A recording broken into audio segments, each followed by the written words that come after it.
स्वागत है आप सभी का 10 कदमदार ट्रेड में। ये कार्यक्रम आप अनुज मेरे साथ देखेंगे अगले 20-25 मिनट के अंतराल में। हम शायद टेक्निकल और डेरिवेटिव पर्सपेक्टिव से हर बात को कवर करेंगे और एक अद्भुत व्यू आपको और दिलवाएंगे। जी हाँ, हमारी खास श्रृंखला जिसमें हम आउटलुक के 2023 में बातचीत कर रहे हैं, इस क्रम में हमारे साथ आज CEO डायमेंशन कंसल्टिंग के श्री अजय श्रीवास्तव जुड़ेंगे। उनसे खास बातचीत होगी इस कार्यक्रम के अगले आप देखें दूसरे भाग में। लेकिन उससे पहले हमारे साथ पैनल में टेक्निकल डेरिवेटिव पर्सपेक्टिव से बातचीत करने के लिए अमित सेठ, स्वाति होटकर, कविता जैन और आशीष बहती जो हैं वो पिछले कार्यक्रम से ही इस कार्यक्रम में भी शिरकत करेंगे।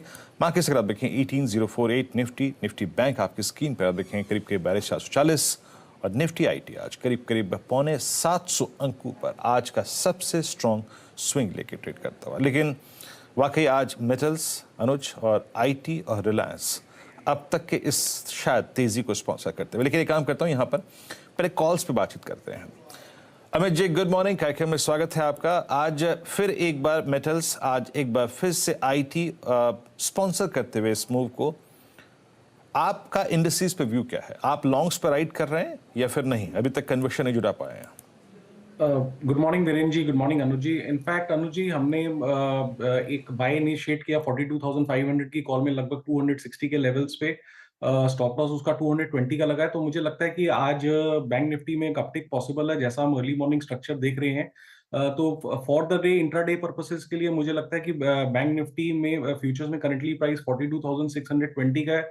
42,800 एंड 43,000 इज पॉसिबल। पहला टारगेट 42,800 रहेगा ओनली फॉर द डे, ये व्यू है looking at the structure.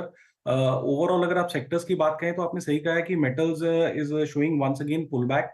IT में हम पुल बैक देख रहे हैं, लेकिन वीरेंद्र जी उसमें आई एम नॉट श्योर कि वो सस्टेन करेगा कि नहीं। For the day, intraday definitely लगता है एक अपटिक है, बट अगर अगले 1 से 2 हफ्तों की बात करें तो there is still a question mark. यहाँ थोड़ा और बॉटम बिल्डिंग और कंसोलिडेशन की जरूरत है। सेक्टर वाइज मुझे लगता है मेटल एंड सीपीएसई इंडेक्स और oil and gas index should do well in future for next 4 to 5 days. Okay, तो मेटल्स पे आप देखें आपका व्यू। आपके दो कन्विक्शन कॉल क्या रहेंगे अमित जी इस वक्त के? जी वीरेंद्र जी, पहला कॉल रहेगा गेल। हमने सीपीएसई इंडेक्स से देखा, पहले आईओसी, आरईसी, पीएफसी इन सब में बहुत अच्छा दिया। गेल का स्ट्रक्चर अब काफी पॉजिटिव लग रहा है।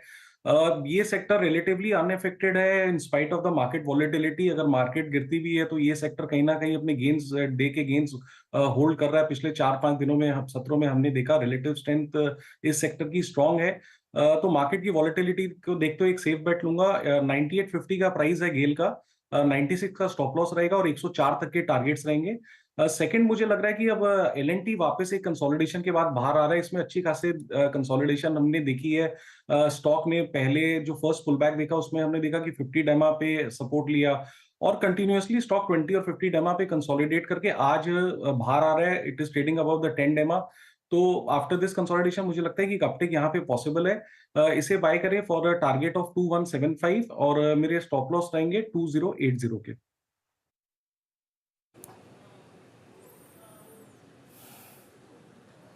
आपकी स्क्रीन पे आप देखें दो आपके कन्विक्शन ट्रेड्स हो गए आपकी स्क्रीन पे। कैपिटल गुड्स में आप देखें एल&टी 2115 के जोन में आपका एक लॉन्ग ट्रेड है। ये दो ट्रेड्स के बाद एक काम करते हैं, स्वाति जी का भी लेते हैं। Swati ji, good morning. आपके कन्विक्शन आइडियाज इस वक्त के दो? ओके, अभी आई थिंक स्वाति नहीं है। कविता जी, आपके दो आइडियाज क्या होंगे इस वक्त के? या फिर रंजीत, दो आइडिया देखें तो मुझे पहला जो लगता है वो फर्टिलाइजर से GNFC is looking good. GNFC 595 के लेवल्स पर है।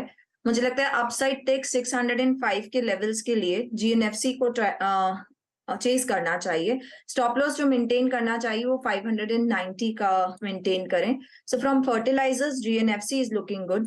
Somehow bank Nifty as like अभी अमित जी शेयर किए, मुझे बस लग रहा है 42,500 के लेवल जो कि कोई कॉल राइटर का जोन है, वो अगर कटता है तो बैंक निफ्टी पे एक अच्छे मूव्स आते हुए दिख सकते हैं। जो मुझे लगता है 42784 के लेवल्स तक bank Nifty can move up, 42624, 42794। तो बैंक निफ्टी से एक प्रीएम्प्ट कॉल दे रही हूँ, that is of HDFC bank पर हम एक कॉल देख सकते हैं। यहाँ एक इंपॉर्टेंट लेवल होगा 1614 का बेसिकली, अगर वो क्रॉस कर पाता है। फिलहाल 1606 के लेवल्स पर है। रिस्क रिवॉर्ड अगर यहाँ से देखें तो फेवरेबल होगा। 1590 के स्टॉप के साथ एचडीएफसी बैंक पर एक बाय इनिशिएट किया जा सकता है 1624, 1635 के लेवल्स के लिए। So HDFC Bank will be the another preempt call. Okay चलिए, अच्छा मैं आपको एक बात बता दूं यहाँ पर, मैं इससे पहले कि आशीष बहती जी के पास जाऊं, मैंने एक थोड़ा सा अपनी स्ट्रेटजी में करेक्शन किया था, क्योंकि SGX निफ्टी सुबह जब मैं स्क्रीन पे था तो लगभग 150 पॉइंट ऊपर था और ओपनिंग काफ़ी लोअर ट्रैजेक्टरी भी थी। तो मैंने एक बात कही थी जिसको मैंने ट्विटर पे अपनी रणनीति पे अपडेट कर दिया था कि since this cap up is not substantial as it was shown by SGX Nifty at 7, ये उतना स्ट्रॉन्ग गैप अप नहीं है जितना था। तो अब फर्स्ट लाइन ऑफ रेजिस्टेंस जो है वो कहाँ आ जाएगी? 18010, ये मैंने ट्विटर पे अपडेट कर दिया था, प्लीज़ जो लोग मेरे को फॉलो करते हैं, एंड 18066, 18,010 और 18,066 अब फर्स्ट लाइन ऑफ रेजिस्टेंस होगी। उसको बात ज़रूर जहन में रखिएगा। और फर्स्ट लाइन ऑफ रेजिस्टेंस जो कि बैंक निफ्टी की रहेगी वो रहेगी 42,500 510, और वो आपकी स्क्रीन पे बाइसेक्ट होती हुई अब, तो उस बात को जरूर ध्यान में रखिएगा। अच्छा आशीष बहती जी, आपके दो कन्विक्शन कॉल इस वक्त के? जी विनीत, पहला कन्विक्शन कॉल रहेगा सिप्ला। एक अच्छा पुल बैक देखने मिल रहा है, स्टॉक अपना 20 डेमा वापस रीगेन कर रहा है। पूरे फार्मा में एक अच्छा स्ट्रेंथ सिप्ला ने ओवरऑल दिखाया था पिछले ये 2 क्वार्टर से। तो हमें लग रहा है कि सिप्ला में करंट लेवल पे भी तेजी की तरफ रेट बनाया जा सकता है। 1080 का एक एसएल मेंटेन करे, और जो ये मूव है हमें लग रहा है कि इसमें 1120 तक के टारगेट्स देखने मिल सकते हैं। सेकंड कॉल जो है वो रिपीट रहेगी मेरी, वो रिलायंस इंडस्ट्रीज में। लॉजिक या कन्वेक्शन ये इसलिए है क्योंकि स्टॉक ने अपने 200 डेमा पे एक बेस बनाकर वहां से एक बाउंस बैक दिया है। ब्लू चिप स्टॉक्स की बेस्ट पार्ट रहती है कि वो अपने लेवल्स को बहुत अच्छे से रिस्पेक्ट करते हैं और एक अहम सपोर्ट या रेजिस्टेंस की तरह वो लेवल्स प्रूव होते हैं हमेशा।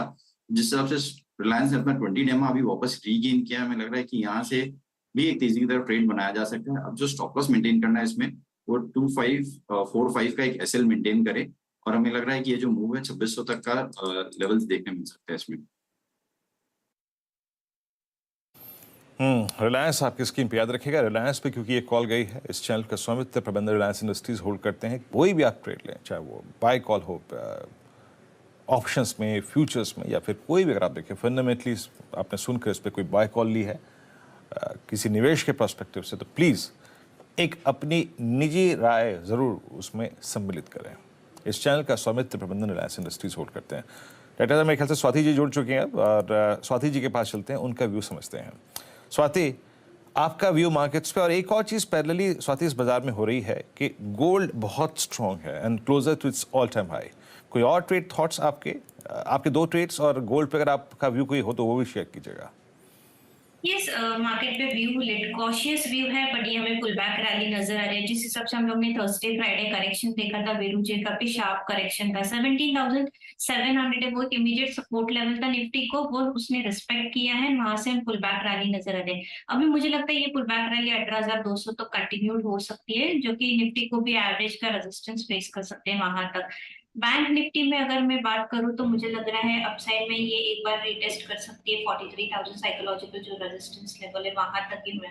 तो ज्यादा कोई मेजर ट्रेंड चेंज नहीं है, बट यस डेफिनेटली ये पुल बैक रैली हमें नजर आ रही है। ये प्रोबेबली ये वीक तक कंटिन्यू हो सकती है, तो व्यू कॉशियस रहेगा, बट पुल बैक रैली में पार्टिसिपेट करना चाहिए। स्टॉक्स में काफी अच्छे मोमेंटम से रैली हमें नजर, क्योंकि रोज सेक्टोरियल रोटेशन हमें देखने मिल रहा है मार्केट में, तो इट्स स्टॉक स्पेसिफिक रैली, तो वो मैं कॉन्सेंट्रेट करके 2 बाय कॉल देना चाहूंगी।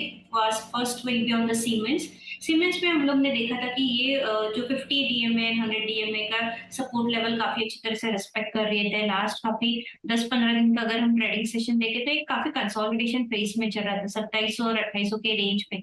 ये 100 पॉइंट के रेंज में ही कंसोलिडेट हुआ है, एंड आज उसने उसका ब्रेकआउट दिया है, स्ट्रेंथ है, ओपन लो सेम है आज, एंड वहां से हमें काफी अच्छी पॉजिटिव मोमेंटम रैली नजर आ रही है। मुझे लगता है इसमें पोटेंशियल है वापस 3,000 के लेवल्स रीटेस्ट करने के लिए, तो सीमेंस पे करंट लेवल पे बाय कीजिएगा।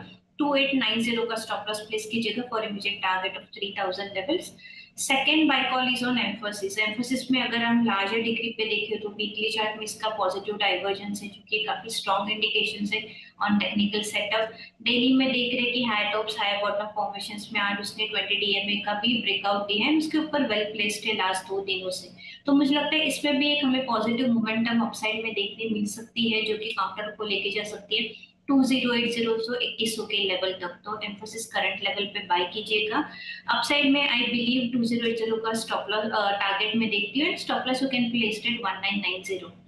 गोल्ड की अगर बात करूं तो डेफिनेटली गोल्ड में स्ट्रेंथ काफी इंटैक्ट रखा है, मुझे लगता है ये पॉजिटिव मोमेंटम कैरी फॉरवर्ड हो सकता है। आई बिलीव अपसाइड में इसमें एक 5700 58,000 के लेवल्स हमें देखने मिल सकते हैं। गोल्ड में अभी भी मुझे लगता है कि चार्ट का सेटअप्स काफी स्ट्रॉन्ग है, तो कोई मेजर प्रॉफिट्स बुकिंग या फिर सेलिंग हमें नजर नहीं आ रहा है, तो long positions definitely you can hold on. जी हाँ, इस बीच आप एक चीज लेके आइएगा और बैंक निफ्टी हाई पर याद रखिएगा, क्लियर स्विंग ज्यादा इस वक्त बैंक निफ्टी का है 42,500 के ऊपर। एक चीज याद रखिएगा, थोड़ा स्ट्रक्चर समझ लीजिए, 42,500 के ऊपर रेजिस्टेंस बैंक निफ्टी का बहुत दूर है और वो आता है करीब करीब 42,900 के जोन में, क्योंकि उसके बाद कोई एवरेज अगर परसिस्ट करता है तो वह है 20 डेमा एट 42,900। और जहां तक निफ्टी का सवाल है, निफ्टी का अब जो 18,075 है 10 डेमा, उसके बाद 18,127 आपका 50 डेमा और 18,166 आपका 20 डेमा। निफ्टी के आगे बहुत सारे एवरेजेस फ्लोट कर रहे हैं, 3 एवरेजेस यहाँ से लगभग आगे के 60 पॉइंट में, 70 पॉइंट में। निफ्टी बैंक के चार्ट ज़्यादा क्लियर हैं आफ्टर क्रॉसिंग 42,500 जोन से। Meanwhile let's take SBI. मैं अपनी स्क्रीन पे अगर आप देखें, जो देख रहा हूँ, तो एसबीआई डे हाई पर आके ट्रेड करता हुआ 606 पे, और आईसीआईसीआई बैंक ने एक स्ट्रॉन्ग रिवर्सल लिया है लोअर लेवल से। Let's take ICICI bank and yes, ICICI bank की लोअर शेडो अब बड़ी वाइल्ड हो चुकी है। मतलब पूरा का पूरा अगर आप देखें जो लोअर शेडो है वो इतना वाइल्ड है कि पूछिए मत। यानी शुक्रवार के प्राइस का लगभग पूरा जो 3/4 पोर्शन है वो आज की लोअर शेडो हो गई है। ये आशीष बहती जी जरा एक बार देखिएगा, अगर एक पुल बैक ट्रेड इंडेक्स समझ में ना आ रहा हो और इनिशिएट करना हो थोड़ा सा रिस्क लेके, तो आईसीआईसीआई बैंक बेटर है या फिर SBI? I think ICICI bank में एक ट्रेड बनाया जा सकता है। जिस हिसाब से शॉर्टिंग हुई थी आईसीआईसीआई बैंक में, एक थोड़ा भी पुलबैक आता है तो शॉर्ट स्क्वीज देखने मिल सकता है। बॉलिंजर बैंड के अपने लोअर बैंड पे ही रिटेस्ट करके वहीं से बाउंस बैक दिया है आईसीआईसीआई बैंक ने। तो एक छोटा सा स्टॉप लॉस लगाना है यहाँ पे 865 का, 7 रुपए का 1% का स्टॉप लॉस लगा कर यहाँ पे ट्रेड किया जा सकता है। और ये जो पुलबैक है हमें लग रहा है कि 890 तक के भी लेवल्स दिखा सकता है। ओके, तो अगर आप देखें आईसीआईसीआई बैंक आपका 872 की ट्रेजेक्टरी में आके ट्रेड करता हुआ और अच्छा मूव देता हुआ। और कुछ अगर आप एग्रेसिव स्टॉक्स को छेड़ें तो इस वक्त फेडरल बैंक को लेके आइए बैंकिंग स्पेस में। और फेडरल बैंक आपकी स्क्रीन पे करीब 136-55 पे, ये भी डी हाई की ट्रेजेक्टरी में आके ट्रेड कर रहा है, अच्छा मूव देता हुआ। एक बार गेनर्स की लिस्ट को अगर आप देखें, फिर अगर आप खंगालें तो कैसे कॉम्बिनेशन है, Persistent, Coforge, L&T, Tech Mahindra, Birlasoft, mid cap IT में टीसीएस, तो पूरा का पूरा अगर आप देखें जो आपका गेनर्स का डेरिवेटिव गेनर्स का जो तबका है उसमें आईटी परसिस्ट करता हुआ। कोई भी चीज़ अगर आप देखें आउट ऑफ आईटी यहाँ पर नहीं आ रही है, आउट ऑफ आईटी कुछ भी नहीं है। एचएल टेक्नोलॉजीज डे हाई की रेंज में। अच्छा, आज सुबह की जो पहली कॉल स्क्रीन पे गई थी वो थी ऑटो बास्केट से एमएनएम 1293 पे। ये प्रकाश सर की पहली कॉल थी और इनफैक्ट हंसी मजाक में मैंने उस वक्त बोल भी दिया था कि मेरा प्यार एमएनएम थार, और क्योंकि आज एक इवेंट है इनके लिए, थार का अगर आप देखें दूसरे एडिशन का अगर आप देखें आज लॉन्च है 9 जनवरी को, तो ये अच्छा करता हुआ 1293। आपका व्यू इस पर अमित, 1293 नाउ कैसे अप्रोच करेंगे आप इस स्टॉक को और कहाँ जा रहा है अभी? क्योंकि एक अच्छा बेस बनाया और वहां से निकलता हुआ अब। जी डेफिनेटली वीरेंद्र जी, काफी अच्छा स्ट्रक्चर है। हमने देखा कि एमएनएम ने अपना बेस भी अराउंड जो 100 एक्सपोनेंशियल मूविंग एवरेज काफी अच्छा कंसोलिडेट किया लगभग 1230 से 1250 के लेवल में, और अब हम इसमें अपटेक देख रहे हैं। तो स्ट्रक्चर काफी पॉजिटिव है और पिछले 4-5 दिनों का ओआई डेटा देखे तो हम इसमें कंटिन्यूसली एक लॉन्ग बिल्डअप भी देख रहे थे, जिसका रिजल्ट आज ऑब्वियसली ऑन द स्क्रीन है। तो मुझे लगता है अभी भी इसमें फ्रेश पोजीशन बनाई जा सकती है। पोजिशनली मुझे लगता है 1350 तक के इसके टारगेट्स आएंगे। स्टॉप लॉस हम ट्रेल करने की इसमें सलाह है, तो फिलहाल एक बार स्टॉप लॉस रख सकते हैं 1275 का, और टारगेट्स रहेंगे 1350 से 1375 के एमएनएम में। ओके, चलिए, तो अगर आप देखें एमएनएम पे आपका व्यू समझा, और जैसे कि मैं आपको कार्यक्रम की शुरू में ही कहा था कि इनफैक्ट अनुज भी कार्यक्रम में जुड़ चुके हैं। Anuj, over to you. Thank you Veeru. अब एक थोड़ा सा इम्पॉर्टेंट कॉल आ गई थी एक्चुअली, उसके लिए थोड़ा वो अटेंड करने चला गया था मैं। एक मार्केट पर एक देखिए ज़बरदस्त तेज़ी इस समय 42,500 क्रॉस कर लिया बैंक निफ्टी ने, और निफ्टी ने भी 18,064 क्रॉस किया है, तो एक शॉर्ट कवरिंग बाउंस ज़बरदस्त। अब आउटलुक 2023 पर चर्चा के लिए हमारे साथ जुड़ रहे हैं डायमेंशंस कंसल्टिंग के CEO Ajay Srivastava ji. Ajay ji good morning. सबसे पहले तो आपसे 2023 में पहली बार बात हो रही है, तो मेरे ख्याल से अभी भी थोड़ा लेट नहीं है। हैप्पी न्यू ईयर आपको। Thank you very much. अभी तो शुरू हुआ है सर, अभी तो अनुज भाई शुरू हुआ है। नहीं शुरू हुआ है, वो मैं कहीं पढ़ रहा था कि कट ऑफ होता है कि 5 तारीख तक विश करना होता है, 5 के बाद आप थोड़े लेट हो जाते हैं तो अरे नहीं, आपकी wishes always important. Thank you very much, and I hope investors के लिए भी अच्छा साल गुजरेगा। टफ ईयर है, काफी टफ ईयर है, तो उसमें देखते हैं क्या निकलता है। तो आप कैसे अप्रोच कर रहे हैं इस साल के लिए? कोई बड़ी स्ट्रैटेजी, कोई बड़ी थीम? कई लोगों का मानना है कि 2023 में शायद फिक्स इनकम आउट परफॉर्म करेगा इक्विटीज़ को, क्योंकि जो इंटरेस्ट रेट्स हैं वो अब इतने ऑलरेडी बढ़ चुके हैं और शायद थोड़े और बढ़ने हैं, और वैल्यूएशंस इक्विटीज़ की शायद उतनी सपोर्टिव नहीं है। आपका क्या व्यू है? देखिए, तो हम पिछले 6 महीने से आपके प्रोग्राम में बोलते आ रहे हैं कि फिक्स्ड इनकम का टाइम आ गया है, कस्टमर्स को लॉक इन करना चाहिए, और ये भी देखना चाहिए आज का टाइम नहीं है कि पिछले 3 साल में अगर आप देखेंगे तो इंडेक्स का रिटर्न आपके फिक्स्ड इनकम से कम ही आया है इंडेक्स, चाहे वो इंटरेस्ट रेट कम भी थे मार्केट में। तो आप रीट्स ले लीजिए, जैसे इंटीग्रेट जैसे चीजें ले लीजिए, आप उसमें रिटर्न आपकी 9-9.5% पे आई है आराम से विदाउट अ प्रॉब्लम। तो उसके लिए कोई भी इन्वेस्टर को बैलेंस करना पड़ेगा, और खासकर ये जो साल है 2023 में, ये साल अनुज भाई हमारे हिसाब से ये होगा कि आप क्या खरीद रहे हैं इतना इंपॉर्टेंट नहीं है, या कब खरीद रहे हैं बहुत इंपॉर्टेंट है। बिकॉज 2022 में भी देखा हमने कि जिस माहौल में खरीदारी करते हैं आप, वो डिक्टेट करेगा कि आप पैसा कमाएंगे या नहीं कमाएंगे। कंपनी वही है, परफॉर्मेंस कोई इतनी चेंज नहीं होती है इकोनॉमी से, बट द फैक्ट इज कि आप सही मौके पे अगर थोड़ा सा लोग कहते हैं टाइम नहीं कर सकते हैं, बट पॉइंट इज कि मार्केट में करेक्शन आते हैं, और जब करेक्शन आते हैं तो आप बेचते हैं या खरीदते हैं। तो इस साल में क्या खरीद रहे हैं इंपॉर्टेंट है, बट कब खरीद रहे हैं और भी ज्यादा जरूरी हो गया है। बहुत अच्छी बात कही आपने। तो मैं एक्चुअली अगला सवाल उसी पे पूछने वाला था आपसे। बजाज फाइनेंस को लेकर बहुत डाउट है लोगों को कि क्या आप खरीदने का टाइम आ गया है। आप खरीदेंगे क्या? आपका क्या व्यू होगा यहाँ पर? देखिए, हम नहीं खरीदेंगे, हमारे पास में कोई होल्डिंग नहीं है, और खासकर इन्वायरमेंट जो हमारा है वो बजाज फाइनेंस से जैसी अच्छी कंपनी, कोई प्रॉब्लम नहीं कंपनी में, बट आप अगर मैक्रो देखेंगे थोड़ा सा अनुज जी, तो आप ये देखेंगे कि हमारी इकोनॉमी सेकंड हाफ में ग्रो करी है 4.5% पे, अगले साल पे बेस्ट एस्टिमेट है 6-6.5% का ना। उस माहौल में जो हमारा, आपने ये भी देखा कि कंजम्पशन हमारा कम हो चुका है इस साल में, अंदर में 6 महीने में।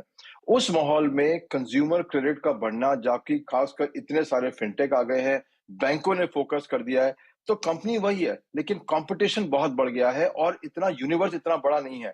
जो रिवेंज ट्रेड था वो हो चुका है, अब जो है नॉर्मल ट्रेड होगा कंज्यूमर फाइनेंस के अंदर में, और उसमें इतने कंपटीटर आ चुके हैं इसके अंदर में कि उनको भी बड़ा मुश्किल होगा मार्केट शेयर बढ़ाना। उसको देखते हुए ये लगता है कि शायद उसमें रिटर्न काफी कम आएगी, बिकॉज या तो वो बैंक बनेगी जिसमें काफी अच्छी रिटर्न इन्वेस्टर को आ सकती है। तो आपकी उम्मीद है, अगर आप इन्वेस्ट कर रहे हैं, होप करिए कि बजाज फाइनेंस को बैंक का लाइसेंस मिल जाएगा, आपका बहुत अच्छा रिटर्न आएगा। बट एनबीएफसी होते हुए 6% ग्रोथ रेट की इकोनॉमी में इतना फिनटेक कंपटीशन होते हुए बहुत मुश्किल है उसको 15 से 20% रिटर्न देना आपकी शेयर प्राइस पे। ठीक है, तो ये तो एक स्टॉक हो गया बजाज फाइनेंस जो 25% गिर चुका है। एक और स्टॉक 25% गिर चुका है अजय, तो इसमें इन्फोसिस की मैं बात कर रहा था अजय जी। तो इन्फोसिस अब अपने 52 वीक हाई से 25% गिर चुका है। यहाँ पर फिर लीप ऑफ फेथ लेंगे आप, या फिर चैलेंजिंग ईयर रहेगा ये सोचकर नहीं लेंगे?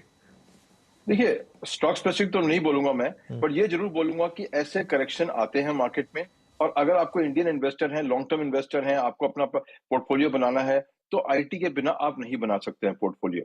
ये शॉर्ट टर्म विंडो मिलेगी, क्या पता और भी गिर जाए, उसमें कोई ये नहीं है, मार्केट है, मार्केट में कुछ भी हो सकता है। बट ये जरूर है कि ऐसे दाम पे अगर आप एंट्री करेंगे और थोड़ा सा माल रखेंगे अपने पास में एमिनिशन और लेने के लिए, तो आपका रिटर्न ठीक आएगा, क्योंकि इस इंडस्ट्री के अंदर में डिविडेंड, बायबैक और ग्रोथ, ये तीनों हमारी यूएस मार्केट डिटरमिनेंट है, डॉलर डिटरमिनेंट है। हमारा अपना चाहे ग्रोथ 1% होगी, आप देखेंगे इस साल में उनकी growth quarter to quarter, dollar growth शायद 1% होगी, पर रुपी ग्रोथ 3 से 4% होगी। तो हमारा जो सीएडी लेके चलेंगे उस हिसाब से अगर रुपी थोड़ा सा और भी नीचे आता है, तो उसका बेनिफिट इनको अगले साल मिलेगा। जो उन्होंने फॉरवर्ड कवर इस साल ले रहे हैं, उसका बेनिफिट अगले साल मिलेगा इन लोगों को। तो अगले साल का जो रियलाइजेशन है इन्फोसिस का या किसी भी आईटी कंपनी का, वो होगा 84 के आसपास या 85 के आसपास। पिछले साल हुआ है 78 के आसपास। तो 8 से 10% तो सीधा उनका टॉप लाइन ग्रोथ होगा बिकॉज ऑफ फॉरवर्ड कवर, अगर ठीक से लिए होंगे तो उसको देखते हुए आप फॉरवर्ड कवर का प्राइस देखते हुए, रियलाइजेशन देखते हुए, मेरे हिसाब से आईटी सेक्टर का जो करेक्शन है आपके लिए अपॉर्चुनिटी है। अगर आपका पोर्टफोलियो में नहीं है तो उसको ग्रो कर सकते हैं, अगर आपका हाई प्राइस पे है तो एवरेज कर सकते हैं, लो पे है तो फिर आपको चिंता की जरूरत ही नहीं है। अजय जी नमस्कार, वीरेंद्र बोल रहा हूँ सर, और हैप्पी न्यू ईयर। नमस्कार, thank you very much Virendra ji. जी हाँ, 2022 में हमारी जो आपसे बहुत अच्छी अच्छी बातें हुई थी उसमें मेटल्स का व्यू मुझे अच्छी तरीके से याद है, एंड स्टिल मैं आपको लास्ट टू लास्ट वीक याद कर रहा था, तो मुझे अपर्णा ने बताया कि आप छुट्टी पे गए हैं न्यू ईयर की, तो उस टाइम बात नहीं हो पाई। दो व्यू बड़े आपके, अगर आप देखें, आपने डिसाइसिवली लिए थे कि मैं बैंक्स को नहीं छूंगा, ऑल दो बैंक निफ्टी ने उसके बाद परफॉर्म किया। अब आपका बैंक निफ्टी पे व्यू सर, आप अभी भी अवॉइड कर रहे हैं बैंक्स को, और क्या थोड़ा सा मायूसी है आपको उस लेग में बैंक्स को अवॉइड करने की, और मेटल्स पे अब आपका फिर एक बार व्यू? नहीं देखिए फिर मायूसी तो कभी होनी नहीं चाहिए, बिकॉज आपने जो डिसीजन लिए थे उस समय भी लिए थे, और ऐसा कोई खराब डिसीजन भी नहीं है। आज भी आप डिसीजन देखेंगे कि अगर इंडिया को ग्रो करना है, अगर बैंकिंग सेक्टर को ग्रो करना है, तो रियल इकोनॉमी उससे ज्यादा स्टॉक, उसके ज्यादा रिटर्न देके जाएंगे। ऐसा नहीं हो सकता कि किसी भी वर्ल्ड के अंदर में, किसी भी इकोनॉमी के अंदर में बैंक स्टॉक सबसे, इंडिया में था, एक था टाइम था 5 साल का जो आरबीआई ने इनको प्रोटेक्शन दे रखी थी, तब बैंक बढ़ रहे थे। बट आप पिछले 1 साल के माहौल में देखेंगे तो मेटल स्टॉक ने हमको उससे अच्छा रिटर्न दिया, कई इंडस्ट्रियल स्टॉक ने हमको उससे अच्छा रिटर्न दिया। हमारा अभी भी राय यही है कि बैंकिंग स्टॉक पोर्टफोलियो का एक पार्ट है, बट प्रीडोमिनेंट नहीं हो सकता, क्योंकि अगर बैंकिंग को बढ़ना है तो सारी इंडस्ट्री को बढ़ना ही पड़ेगा, वरना बैंकिंग की रिक्वायरमेंट आएगी नहीं। और खासकर इस माहौल में जब इकोनॉमी 6-7% ग्रो कर रही है, तो जो कंपनी सेल्स ग्रोथ दिखाएंगी उन्हीं में हम ज्यादा इन्वेस्ट करेंगे। तो कोई मायूसी नहीं, because हमारा रिटर्न जो मेटल में आया है उससे अच्छा है। और अभी भी हम ये कहते हैं कि अगर इंडिया को ग्रो करना है, वर्ल्ड को ग्रो करना है, चाइना भी वापस आ रहा है थोड़ा थोड़ा, तो मेटल तो बढ़ेगा ही बढ़ेगा, और उससे अच्छे स्टॉक शायद, कंसिस्टेंट स्टॉक, उसमें आपको चिंता नहीं करनी है कि इस साल रखा, अगले साल फेंका, परसों साल रखा। एवरी करेक्शन पे आप लीजिए, डिविडेंड खाइए उसमें आराम से। आपने देखा कि पिछले 4 साल में सारे स्टॉक फ्री हो गए लगभग डिविडेंड दे दे के। तो अभी भी हमारा राय यही है, industrial stock, metal stock will give better return than the banking index. And we, हमारा व्यू अभी भी यही कंसिस्टेंट है कि बैंकिंग आपके एक कंपोनेंट है, बट प्रीडोमिनेंट कभी भी नहीं रहेगा। और अगर आपके पास लिमिटेड पैसा है, भाई देखिए लिमिटेड पैसा है तो आपको लगाना पड़ेगा वहां पे जहां पे रिटर्न आएगी। और अब भी हम कहते हैं industrial metal will give better return than the banking index साल के एंड तक। ये हमारी उम्मीद है, हो सकता है गलत हो, मार्केट बहुत चीजें करती है, हर आदमी को एक बार अपने जगह पे ले आती है, बट उम्मीद पे हम यही है कि हमारा चॉइस शायद ठीक रहेगा। ओके, तो अगर आप देखें मेटल्स पे अभी भी अजय जी का बहुत स्ट्रॉन्ग कन्विक्शन है, और याद रखिएगा अभी भी मेटल इंडेक्स अपने करियर के हाईएस्ट ट्रैजेक्टरी में ट्रेड कर रहा है। अच्छा अजय जी, जो लास्ट बजट स्पीच थी फाइनेंस मिनिस्टर की, उससे लेकर अब तक सबसे स्ट्रॉन्ग और परसिस्टेंट अगर आप देखें मूव जो किसी स्पेस ने दिया और अभी भी होल्ड कर रहे हैं, that's capital goods. Look at L&T, EBB, Siemens, Cummins, सबसे डिसाइसिव और हायर लेवल्स पे होल्ड भी कर रहे हैं ये। अब एक बार फिर से हम, आप सब, पूरा बाजार बजट स्पीच का इंतजार कर रहा है।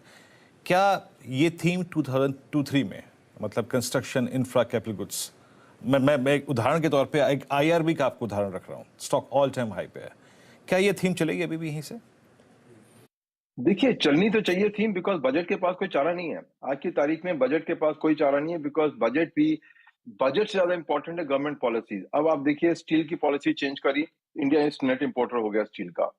अब उसके देखते हुए अगर इन्फ्लेशन पे टाइट कंट्रोल रखना है गवर्नमेंट ने, तो हर इंडस्ट्री को, एंड यूजर इंडस्ट्री को कंट्रोल रखेगा। जैसे शुगर को कंट्रोल में रखा उन्होंने, दाम बढ़ने नहीं दिया, ऑयल को कंट्रोल में रखा हुआ है ना। ये सब चीजें इंफ्रास्ट्रक्चर इंडस्ट्री के लिए बहुत अच्छा है, क्योंकि अगर प्राइस कंट्रोल होता है कमोडिटीज के ऊपर में, या जैसे ऑयल पे किया प्राइस कंट्रोल, उससे थोड़ा सा, और PLI जो आपने बेनिफिट दे रहे हैं उसका थोड़ा बहुत अब इम्पैक्ट आना शुरू होगा। और दूसरी बात इंफ्रास्ट्रक्चर, सबसे बढ़िया बात, नई कंपनियां नहीं आ पाती हैं, बिकॉज इसमें ट्रैक रिकॉर्ड चाहिए होता है। आप जब भी कोई भी टेंडर करता है तो कहता है आपने पहले क्या किया है। तो L&T जैसे देख लीजिए, या CG इंडस्ट्रियल देख लीजिए, उनसे compete करना बड़ा मुश्किल हो चुका है आज के बाजार के अंदर में। तो इंफ्रास्ट्रक्चर एक प्रोटेक्टेड सेक्टर है। जैसा हमने कहा बैंकिंग में इतने सारे नए प्लेयर आ गए, इतने सारे फिनटेक आ गए, नए बैंक खुल गए, DBS आ गया इंडिया के अंदर में, उसका कंपटीशन देखिए कितना बड़ा है बैंकिंग में। टू व्हीलर में देखिए नए टू व्हीलर आ गए हैं, कंपनियां जो EV टू व्हीलर बना रही हैं, एथर वगैरह। तो लुक एट द कंपटीशन कितना हो रहा है। एक ये सेक्टर इंफ्रास्ट्रक्चर, कोई नया प्लेयर नहीं, परफेक्ट प्लेस, गवर्नमेंट भी करेगी इन्वेस्ट, प्राइवेट सेक्टर पीएलआई अगर करेगा तो इन्वेस्ट तो करना ही पड़ेगा उसको, कम करेगा ज्यादा करेगा ये है, बट ये जरूर है इस सेक्टर में कंपटीशन नहीं मिलेगा आपको, उस हिसाब से सेक्टर डटा रहेगा, मेरे हिसाब से बढ़िया रहेगा। और फिर वही मैंने कहा, अगर इंडिया को ग्रो करना है तो ये सेक्टर तो पहले ही ग्रो करेगा, बिकॉज और कोई चारा नहीं बचा हमारे पास में।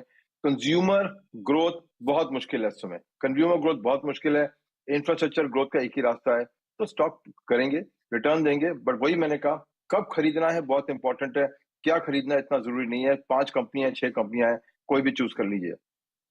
अच्छा अजय जी, एक व्यू आपसे चाहिए था, ये जो न्यू एज कंपनीज हैं, जैसे आज पेटीएम ऊपर है, आई नो आप स्टॉक स्पेसिफिक बात नहीं करेंगे, लेकिन थोड़ा कुछ लोगों का व्यू बन रहा है कि शायद अब डिसेंट लेवल पर आ गया है, नायका शायद एक डिसेंट लेवल पर आ गया है गिरकर, कार ट्रेड है, इसकी बात हो रही थी कि जो 2022 में एक रियलिटी चेक हो गया इन कंपनियों के लिए, और जितना भी फ्रॉड था 2021 वाला वो पूरा का पूरा अब निकल चुका है, और अब ये इतने ओवरसोल्ड हैं कि एक कंसेंसस यहाँ पर बहुत नेगेटिव है, और यहाँ पर एक आप पोर्टफोलियो बना सकते हैं, स्ट्रक्चरल पोर्टफोलियो ना भी बनाए तो भी टैक्टिकल पोर्टफोलियो बना सकते हैं। आप अग्री करेंगे उस बात से? नहीं, बिल्कुल एग्री करेंगे, बिकॉज जैसा हमने कहा हम रेकमेंड नहीं कर रहे हैं, पेटीएम जैसी कंपनी दुनिया में शायद किसी ने नहीं बनाई होगी कि एक पेमेंट इंफ्रास्ट्रक्चर कंपनी, इसने छोटे से टाइम के अंदर में पूरी कंट्री में, आप छोटे छोटे शहर में जाइए, गांव में जाइए, हाईवे पे जाइए, आप चाय पीजिए, बोलेगा पेटीएम कर दीजिए, वहां पे लगा होगा उस पर। ऐसा शायद अनुज जी कभी शायद दुनिया में नहीं हुआ होगा ना, उसने लॉसेस बनाए, उसने वैल्यूएशन हाई करा, सब कुछ करेक्ट है उसके अंदर में, कोई उसमें दो राय नहीं है, बट जो चीज बन के आई है इंडिया के लिए वो एक बेहतरीन चीज है, उसको फिर अगेन डुप्लीकेट करना बड़ा मुश्किल होगा ना। किस प्राइस पे आप एंट्री करके पैसे बनाएंगे ये अलग बात है, मैंने कहा आप एवरेज करिए उसको, आप आराम से खरीदिए, बट ऐसी चीजों को जो डुप्लीकेट नहीं हो सकती हैं उनको खरीदने में कोई बुराई नहीं है मेरे हिसाब से। जैसे इंफ्रास्ट्रक्चर कंपनी ये है, एक कंपनी है जो आपके लॉजिस्टिक स्पेस में है, कंज्यूमर कंपनीज में हमारा अभी भी कोई वो नहीं है कि जो कंज्यूमर डीटीसी कंपनियां जो हैं उसमें अभी भी प्रॉब्लम आएगी, बिकॉज इंडिया की अगर डिमांड ही 6% ग्रोथ है तो उनकी मार्केट कहां से ग्रो करेगी। और मोस्ट इंपॉर्टेंट, ऑनलाइन शॉपिंग बहुत कम होती जा रही है। आपने देखा होगा अमेजोन का रिजल्ट देखिए, अमेजोन का प्रेस रिलीज देखिए कि online shopping after the opening of Covid के बाद में काफी कम हो गई है। तो D2C कंपनियां जो होंगी, शायद जैसे आपने नायका नाम दिया, मेरे को इतना कॉन्फिडेंस नहीं है कि ये वैल्यूएशन उनकी आज भी करेक्ट है, बिकॉज 50,000 करोड़ के लिए मैं किसी कंपनी का 40 करोड़ का प्रॉफिट में 50,000 करोड़ नहीं दूंगा वैल्यूएशन में। बट वो कंपनियां जो डुप्लीकेट, और कोई भी आ सकता है, तो ऑनलाइन स्पेस में अपने रिलायंस भी आ गया है और टाटा भी अपने ऑनलाइन स्पेस में आ गए हैं, तो ITC भी चल रहा है, तो उसके और कई सारी कंपनियां हैं। तो कंपटीशन देखते हुए आप देखेंगे तो पेमेंट स्पेस में शायद कोई कंपटीशन नहीं है पेटीएम के साथ में, डिलीवरी लॉजिस्टिक्स में कम है, बट D2C में अभी भी बहुत फ्रॉथ है, वहां शायद अभी हम नहीं करेंगे। बट अब बाकी इंडस्ट्री में टैक्टिकल पोर्टफोलियो आप कहिए, चाहे मेन पोर्टफोलियो कर लीजिए, बनाने में कोई प्रॉब्लम नहीं। जैसे इंश्योरेंस, एक ही ऑनलाइन कंपनी रहेगी इंश्योरेंस की, आई थिंक दम है उसमें, दम है। आप वो ठीक है कि आप थोड़ा पैसा रखिए कभी एवरेज करने के लिए, बट टाइम है कि इसमें आप डालिए पैसा, बिकॉज ये कंपनियां फ्यूचर है इंडिया की। चलिए, टाइम है अब पैसा डालने का, और अब टाइम आ गया है शो खत्म करने का। अजय जी, शुक्रिया जुड़ने के लिए, और all the best for 2023। Thank you very much sir, thank you. चलिए, तो अब नीरज जी को सौंप देते कमान, और नीरज जी आपको दे रहे हैं market absolutely at highest point of the morning. Nifty अब 18,100 के भी करीब जा रहा है, और बैंक निफ्टी 370 पॉइंट ऊपर। Over to you. Very quickly, Nifty के लिए 1887 चल रहा है, कोई रेजिस्टेंस है? अभी 18,150 से 200 के बीच में वो रेजिस्टेंस आएगी, और बड़ी रेजिस्टेंस वही 18,250 की, लेकिन पहली रेजिस्टेंस क्रॉस कर दी है। पहली रेजिस्टेंस 18,050 की जो हमने डिस्कस की थी, यहाँ से हम 60-70 पॉइंट का रास्ता एकदम खुला हुआ, 60-70 पॉइंट का रास्ता और खुल गया है अभी। चलिए बढ़िया, तो 60-70 पॉइंट यहाँ से और अपसाइड है, बिल्कुल खुली हुई है निफ्टी के लिए, ये इंपॉर्टेंट बात है। और बैंक निफ्टी तो ऑलरेडी 450 पॉइंट की मजबूती के साथ कामकाज कर रहा है। एडवांस डिक्लाइन बहुत ही बेहतर है, 4:1। तो कुल मिला के आज एक बढ़िया रैली बनती हुई दिख रही है। चलिए एक छोटा सा ब्रेक, और ब्रेक के बाद फिर आपकी क्वेरी सॉल्व करने की कोशिश करते हैं।